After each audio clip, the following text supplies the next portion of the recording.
Speaker గారికి, deputy speaker గారికి, గౌరవ ముఖ్యమంత్రి గారికి, మంత్రులకు, గౌరవ మంత్రులకు, సభ్యులకు, అధికారులందరూ కూడా నమస్కారం.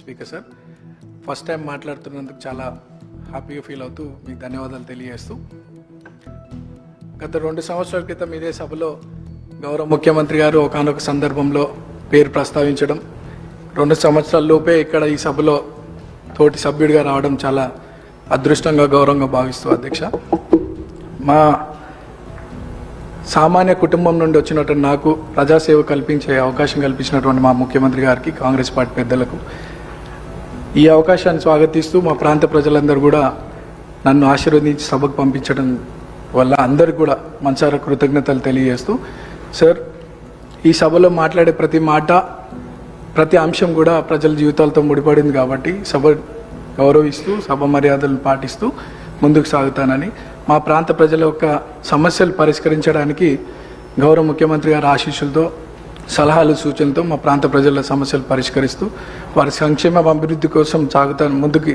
అదే నా లక్ష్యంగా పెట్టుకొని ముందుకు సాగుతానని. అట్లానే మా ప్రాంతంలో కృష్ణానగర్ అనే ఒక ఏరియా ఉంది సార్. దాదాపు 30-40 సంవత్సరాల నుండి అక్కడ వర్షాకాలంలో చాలా వర్షం వల్ల చాలా ఇబ్బందులకు గురవుతున్నారు ప్రజలు.